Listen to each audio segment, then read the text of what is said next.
నేటి వైశిష్యంలో భాగంగా ఈ రోజున ముఖ్యమైన ఇదేంటంటే ఈరోజు మనకి శ్రీకృష్ణ జన్మాష్టమి. అంటే కృష్ణుడి యొక్క జన్మదినోత్సవంగా కృష్ణ జన్మాష్టమి అనేది చాలా డిఫరెంట్ ప్లేసెస్లో డిఫరెంట్గా జరుపుకుంటారు.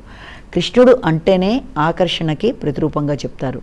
కృష్ణుడు ధరించే నెమలిపించమైన, అలాగే కృష్ణుడి యొక్క వేణుగానమైన ప్రతిదానికి దేనికి ఉండే ఆధ్యాత్మిక విలువలు, అలాగే మొదలైన వాటికి దానికి సంబంధించినవన్నీ ఉన్నాయి.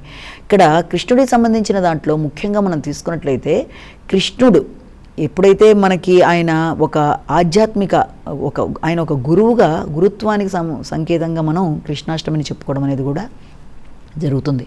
ఎందుకంటే ఇక్కడ మనం చూసినట్లయితే కృష్ణుడు ఎప్పుడైతే ఈ యొక్క కలియుగం ఆరంభం కాబోతుందో దానికి సంబంధించినప్పుడు వ్యక్తులలో దుష్ట ఆలోచనలు ప్రబలుతాయి అనుకొని, అలాగే రాజకీయంగా వ్యక్తులు చాలా విధాలుగా ముందుకు వెళ్ళిపోతూ అన్ని రకాలుగా ఎదుగుదలలో రకరకాల మార్పులు ఉంటాయి. ఇవన్నీ కూడా దృష్టిలో పెట్టుకొని ఆయన వ్యక్తులలో వచ్చే ఆలోచనలు మొదలైన వాటి గురించి ముందుగా వాటి మీద దృష్టి సారించి వాటికి సంబంధించి ఆయన ఈ భగవద్గీత, ఉద్ధవగీత మొదలైన ఆధ్యాత్మిక మార్గాలని ఆయన ప్రవేశపెట్టడం అనేది జరిగింది.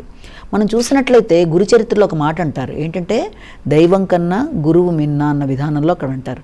అది ఎలా సాధ్యం అన్న విషయాన్ని మనం చూసినట్లయితే, మనం ఏదన్నా కోరుకొని భగవంతుడిని భక్తితో ఆరాధించి ఏదైనా కోరిక కోరుకున్నప్పుడు అందులో ఆ కోరిక మంచిదా చెడ్డదా అన్న భావన లేకుండా భగవంతుడు మనకి ఆ కోరికని నెరవేర్చడానికి ప్రయత్నం చేస్తాడు. అంటే అది కనుక మనం చూసినట్లయితే ఇక్కడ మనం చూస్తే ఇక్కడ విశ్వామిత్రుడు కొన్ని తపోబలంతో ఆయన ఏం చేశాడంటే చక్కగా అస్త్రాలు అవన్నీ కోరుకోవడం జరిగింది, కానీ అవి ఆయన ఉపయోగించుకోకుండా శ్రీరామచంద్రుడికి ఇవ్వడం జరిగింది. అలాగే భస్మాసురుడిని తీసుకుంటే భస్మాసురుడు కూడా తపోబలంతో పూజ ఇవన్నీ చేసుకొని ఆయన కోరుకున్న కోరిక ఆయన మరణానికే దారితీసింది.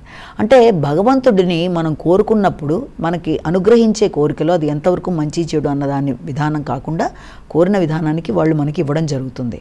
అయితే అదే గురువు అయితే గురువు మనకి ఏం చేసే అవకాశం ఉంది అంటే మనం కోరుకుంటున్న కోరికలో ఏది మంచి ఏది చెడు, ఎంతవరకు అది కోరచ్చు కోరకూడదు అన్న విధి విధానాల్లో మనకి నేర్పించే అవకాశం అనేది గురువు దగ్గర నుంచి మాత్రమే సాధ్యపడుతుంది. అందుకని చెప్పి ఈయన ఏం చేశారంటే ఆ విధానాన్ని చూస్తే, అందుకే దేవతలు కూడా గురుత్వానికి ఎక్కువ ప్రాధాన్యత ఇవ్వడం జరిగింది. ఆ గురుత్వం యొక్క ఉపదేశాలే భగవద్గీత, దాంతోపాటు ఉద్ధవగీత అని చెప్పుకోవడం జరుగుతుంది. అయితే వీటిని మనకి చెప్పింది ఈయన ప్రపంచం యావత్తుకి జగద్గురువుగా ఈ యొక్క శ్రీకృష్ణుడే. అలాగే మనం చూస్తే మరొక గురువుగా దక్షిణామూర్తిని కూడా చెప్పుకుంటారు. అలాగే ఇంకా తీసుకున్నట్లయితే ఈ దత్తాత్రేయుడుగా త్రిమూర్తుల అవతారంలో కూడా గురుత్వానికే ఇంపార్టెన్స్ ఇవ్వడం అనేది జరిగింది. అంటే గురువు యొక్క ఇంపార్టెన్స్ ఏంటి అంటే వ్యక్తికి ఏది మంచి ఏది చెడు అని నేర్పించడం అనేది గురుత్వంలో ప్రధాన లక్షణంగా మనం చెప్పుకుంటాం. అలాగే ఇక్కడ కృష్ణుడి యొక్క బోధనలు కానీ ఆయన ఉపదేశిగా, అంటే ఆయన చక్కగా ఈ యొక్క మొత్తం ఈ యొక్క కురుక్షేత్ర సంగ్రామంలో కూడా ఈ యొక్క అర్జునుడికి అన్ని విధాలుగా బోధనలు చేసి కత్తి పట్టకుండానే ఆయన చక్కగా ఏది ఎలా ఉండాలో అదన్నీ కూడా చెప్పడం అనేది జరిగింది. గురువు మాటలు వినడం బట్టి మంచి జరిగే వాళ్ళు ఉంటారు, ఏది మంచి ఏది చెడు అనేది అవలోకనం అనేది ఏర్పడుతుంది. ఇవన్నీ కూడా మనం దీంట్లో తెలుసుకుంటాం. అయితే శ్రీకృష్ణుడికి సంబంధించి కృష్ణాష్టమిలో మనం ప్రధానంగా తెలుసుకోవాల్సింది ఏంటంటే ఆయనలో గురుత్వం, ఆయన మనకి నేర్పించిన విషయం. అలాగే ఆయన ఒక ఉద్ధవగీతలో ఒక చక్కటి మాట అంటారనమాట, ఏంటంటే ఒక వ్యక్తి చేసే పుణ్య కార్యక్రమాలు, పూజలు, వేదాలు, ఉపనిషత్తులు, లేకపోతే ఏదైనా తపస్సులు, జపాలు ఏవైనా సరే ఇవన్నీ కూడాట దాంట్లో 16వ భాగం అన్నట్టుగా ఆయన చెప్తారు. ఏంటది? ఒక వ్యక్తికి అభయం ఇవ్వడం అనే విషయంలో ఇచ్చి ఒక వ్యక్తికి అభయం అంటే ఒక ధైర్యం చెప్పడం, అభయం ఇవ్వడం లాంటి వాటిల్లో ఇవన్నీ 16వ వంతు అన్నట్టుగా కూడా ఆయన ఉద్ధవగీతలో చెప్పడం జరుగుతుంది. అంటే కృష్ణుడి యొక్క తత్వంలో ప్రధానంగా తెలుసుకోవాల్సింది ఏంటంటే ఆయన అన్ని విషయాల్లోనూ పరాకాష్ఠ చెందిన వ్యక్తి ఏ విషయంలో ముందుకు వెళ్ళాలి, ఎలా వెళ్ళాలని నేర్పించిన విషయాలని కూడా ఈ భగవద్గీతలో కానీ ఉద్ధవగీతలో కానీ మనకి నేర్పించాడు. కానీ కృష్ణాష్టమి విషయాన్ని కనుక మనం తీసుకున్నట్లయితే కృష్ణాష్టమి అంతా కూడా ఆయన బాల్య చేష్టలకి ఆయన సంబంధించిన విషయాలకు సంబంధించిన చిన్న బాలకృష్ణుడిగా ఆయన మనం కొలవడం జరుగుతుంది. ముఖ్యంగా తీసుకున్నట్లయితే కృష్ణుడి యొక్క బాల్యం అంతా కూడా అటుపక్కన గోకులం, నందగావ్, అటుపక్కన చూసుకుంటే బృందావనం, మధుర, ఆ ప్రదేశాల్లోనే ఆయన జీవితం అంతా కూడా ఆయన లైఫ్ అంతా అక్కడ గడవడం జరిగింది. కాబట్టి ఇక్కడ కృష్ణుడిని ముఖ్యంగా ఈ కృష్ణాష్టమి నాడు ఏం చేస్తారంటే బాలకృష్ణుడిలాగా ప్రతి తల్లి కూడా తమ బిడ్డని కృష్ణుడిలా అలంకరించి కృష్ణుడిలో మనకి దైవత్వాన్ని చూస్తూ, అంటే వాళ్ళలో దైవిక శక్తులు రావాలి అన్న నేపథ్యంలో లాగా, అలాగే వాళ్ళని ఏకత్వ భావనతో, భగవంతుడితో ఏకత్వ భావనలాగా మంచి అలవాట్లు పెంపొందించుకునేది ప్రతి తల్లి కూడా పిల్లల్ని చాలా చక్కగా కృష్ణుడి రూపంలో తయారు చేయడం, అలాగే ఆ రకంగా ఆరాధించడం జరుగుతుంది. అలాగే కృష్ణాష్టమిలో కూడా మనం ఇంకా ముఖ్యమైన విషయాల్లో తీసుకున్నట్లయితే, ఈ కృష్ణాష్టమిలో మనకి ఇక్కడ ఒక్కొక్క ప్రదేశంలో ఒక రకంగా ఇది చేసుకుంటూ ఉంటారు. అంటే కృష్ణాష్టమి చేసే విధానాలు డిఫరెంట్గా ఉంటాయి. కొన్ని ప్రదేశాల్లో ఎలా ఉంటుందంటే, ముఖ్యంగా ఈ రోజున పెట్టే నైవేద్యాలు కూడా విశేషాలు. మామూలుగా అయితే కృష్ణుడికి వెన్న, పాలు, పెరుగు, నెయ్యి ఇలాంటివన్నీ పెడతారు. అలాగే అది కాకుండా మామూలుగా ఇక్కడ ఏం చేస్తారంటే, ఎక్కువగా కొన్ని చోట్ల కొన్ని ప్రదేశాల్లో ఇక్కడ కాయం అనేది ఒకటి పెడతారు. అంటే ఏంటంటే అది నువ్వు పిండి, అది ఏంటంటే మినప్పిండిని వేయించి పంచదారతో కలిపి నేతితో అది స్త్రీలకి ఆఫ్టర్ డెలివరీ పెట్టేది. అలాంటిది ఎక్కువగా నైవేద్యం పెడతారనమాట. ఎందుకంటే కృష్ణుడు బాలకృష్ణుడు కనుక, ఆయన అర్ధరాత్రి జన్మించాడు కనుక ఆ రోజున ఆయన తల్లిని, ఆవిడ్ని కూడా పూజ చేసి ఈ రకంగా చేయడం అనేది.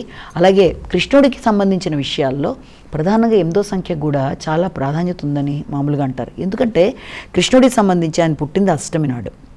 అలాగే అష్టం అంటే 8వ సంఖ్యగా చెప్తారు. అలాగే ఆయనకి అష్టసఖులుగా చెప్తారు. అలాగే ఇంకా తీసుకున్నట్లయితే ఆయనకి సంబంధించిన ప్రతి విషయంలో కూడా 8వ సంఖ్యకి సంబంధించిన ప్రాధాన్యత అనేది చాలా గొప్పగా, అంటే రాధాదేవి తీసుకున్న ఆవిడ కూడా అష్టమి నాడు జన్మించారు. ఇలా మొదలైన విషయాల్లో మనం తీసుకుంటూ వెళ్ళిన తర్వాత ఇక్కడ కృష్ణుడి యొక్క విషయంలో ప్రధానంగా మనం తెలుసుకోవాల్సిందంటే, మానవ జన్మ ఎత్తిన తర్వాత భగవంతుడికైనా కూడా గురువు అవసరం ఉంటుంది, గురువు ద్వారా నేర్చుకుని ముందుకెళ్ళాలి అని చెప్పి ఆయన అవతారం 8వ అవతారం, అక్కడ కూడా 8 సంఖ్య ప్రాధాన్యత. 8వ అవతారంలో, కృష్ణుడు అవతారంలో ఆయన వచ్చినప్పుడు ఆయన సాందీపుని దగ్గర విద్యాభ్యాసం చేయడం అనేది జరిగింది. తర్వాత ఆయన రామావతారంలో కూడా వశిష్ఠుడి దగ్గర విద్యాభ్యాసం చేయడం. ఆయనకు అన్నీ తెలిసిన, అన్ని కళలు నేర్చుకున్నా కూడా సాందీపుని ఆశ్రమంలో ఆయన మళ్ళీ కళలను, తను మానవ జన్మ ఎత్తిన తర్వాత ఇవన్నీ అవసరం అన్న విషయాన్ని ఆయన మనకి ప్రబోధించడం అనేది ఇక్కడ మనం చూస్తాం. అలాగే కృష్ణుడి యొక్క ఈ యొక్క నెమలిపించాన్ని కనుక మనం చూసినట్లయితే, ఆ నెమలిపించాన్ అనేది సౌందర్యానికి మాత్రమే కాకుండా మామూలుగానే కృష్ణుడు అంటే ఆకర్షణకి ప్రతీక కనుక ఆ యొక్క ఈ నెమలిపించాన్ని కూడా మనం ఎలాగ చూస్తాము అంటే, నెమలిపించంలో ఒక ఆకర్షణ, దాంతోపాటుగా భౌతిక సౌకర్యాలకు కూడా దాన్ని చెప్తారు. అలాగే వేణుగానం అనేది విష్ణువు దగ్గర, ఈయన దగ్గర, కృష్ణుడి దగ్గర ఉండే మురళీ నాదం వేణుగానం, మురళీనాదం అంటారు. అదేంటంటే మనిషిని ఒక చక్కటి ఆధ్యాత్మికంగా ఒక మెడిటేషన్ లాగా తీసుకెళ్ళిపోవడానికి అది చాలా చక్కగా పనిచేస్తుందని కూడా దాని గురించి చెప్పడం జరిగింది. ఎందుకంటే ఇప్పుడు కృష్ణుడు వేణుగానంతో ఉండడం అనేది, అలాగే ఆయనకి కొన్ని ప్రదేశాల్లో, ముఖ్యంగా తమిళ ప్రదేశాల్లో అక్కడ పొన్న చెట్టు దగ్గర ఆయన్ని పెట్టి ఈ రోజున పూజ చేస్తారంటే, పొన్న చెట్టుకి ఆయనకి ఉండే అనుబంధం చాలా ఎక్కువ. పొన్న చెట్టు నీడలో ఆయన ఎక్కువ గోపికలతో ఆయన సరదాగా ఉన్నప్పుడు కూడా ఆ పొన్న చెట్టుకి సంబంధించిన విషయాలకి అధిక ప్రాధాన్యత కనుక పూజల్లో కూడా పొన్న చెట్టుకి సంబంధించిన డెకరేషన్ లాంటివి చేయడం, ఇవన్నీ కూడా ఆయన దాంట్లో మనం ప్రత్యేకంగా చూస్తాం. అంతేకాకుండా ఆయన దగ్గర నుంచి ప్రతి వ్యక్తి కూడా తెలుసుకోవాల్సిన విషయాల్లో ఏంటంటే, ఆయన ఒక గురువులాగా వ్యక్తికి ఏ రకంగా ముందుకు వెడితే జీవితం అనేది అనుకూలంగా ఉంటుంది అన్న విషయాలు చెప్పడంతో పాటుగా ఆయన చేసే ప్రతి లీల, ముఖ్యంగా ఆయన జన్మించడం కూడా రాత్రిపూట జన్మించడం జరిగింది, అర్ధరాత్రి. అలాగే రాముడిని తీసుకుంటే ఆయన పగలు జన్మించడం, అర్ధరాత్రి జన్మించడం వల్ల కూడా ఆయన మనసులో భావాలు అంత మనకు తెలియదు, అంటే క్లారిటీగా మనకు తెలియదు. కానీ ఆయన చేసే ప్రతి లీలకి ఒక మహిమ ఉండడం, దానికి ఒక ఖచ్చితమైన కారణం అనేది ఉండడం అనేది జరుగుతుంది. అలాగే ఆయన చంద్రవంశంలో పుట్టడం జరిగింది కనుక రాత్రిపూట పుట్టడం తర్వాత చంద్రవంశానికి సరిపోతుంది. అంటే ఎలా తీసుకున్నా కూడా కృష్ణుడికి సంబంధించిన ఏ విషయంలోనైనా కూడా ఆయన సంబంధించిన ప్రతి దాంట్లో కూడా ఆయన ఆలోచనలు, ఆయన చేసే ప్రతి దానికి ఒక కారణం, అలాగే ఆయన ఉపదేశగా ఆయన ముందుండి నడిపించడం, అలాగే అర్జునుడికి గీతాబోధ చేయడం మొదలైన విషయాలన్నీ కూడా చాలా చాలా చక్కగా మనం దీంట్లో తెలుసుకుంటాం. ఈ రోజున కృష్ణుడికి సంబంధించి కేవలం అది మాత్రమే కాకుండా ఉట్టి కొట్టడం అనేది కూడా పెడతారు. ఉట్టి కొట్టడం అంటే ఏంటంటే దాని ప్రత్యేకంగా ఆయన బాల్య చేష్టల్లో అదొకటి. అదేంటంటే పాలు, పెరుగు, వెన్న ఆయన తీసుకుని వచ్చేవారు కనుక ఉట్టిలాగా ఏర్పరిచి ఆ ప్రదేశాల్లో కృష్ణుడి యొక్క సంబంధించిన మందిరాల దగ్గర ఉట్టి అనేది ఏర్పరిచి దాని మీద బాలకులందరూ కూడా కృష్ణుడిలాగా అలంకరణ చేసుకొని ఉట్టి కొట్టే విధానంలో చేయడం అనేది కూడా ఇందులో మనం చూస్తాం. కాబట్టి కృష్ణుడికి చాలా చాలా ముఖ్యమైన ఈ రోజున ఆయన్ని తలుచుకోవడమే కాకుండా ఇంకొక ముఖ్యమైన విషయం ఏంటంటే, కృష్ణుడికి తల్లి యొక్క దేవకి సంబంధించిన ఏకైక ఆలయం, అంటే ఆవిడ కృష్ణుడిని తన ఒడిలో కూర్చోబెట్టుకున్నట్టుగా ఉన్న ఏకైక ఆలయం, దేవకి యొక్క ఒడిలో ఆయన ఉన్న దేవాలయాన్ని తీసుకున్నట్లయితే గోవాలో మార్సల్ అనే ప్రదేశంలో అది ఉండడం జరిగింది. చాలా పురాతనమైన ఆలయం అది. దానికి ముందు కూడా ఏంటంటే పోర్చుగీస్ వాళ్ళతో వచ్చిన చికాకుల వల్ల ఆ యొక్క విగ్రహాన్ని రకరకాల ప్రదేశాల్లో మార్చి తర్వాత మొత్తానికి అక్కడ పెట్టడం జరిగింది. చాలా చక్కటి విశేషమైన ప్రదేశంగా దాన్ని చెప్తారు. అది కృష్ణుడు ఒకే ఒక్క చిన్న బాలకుడి రూపంలో ఆ తల్లి యొక్క ఒడిలో ఉన్నట్టుగా దాన్ని చూపించిన అది ప్రత్యేకమైన దేవాలయంగా దాన్ని చెప్తారనమాట.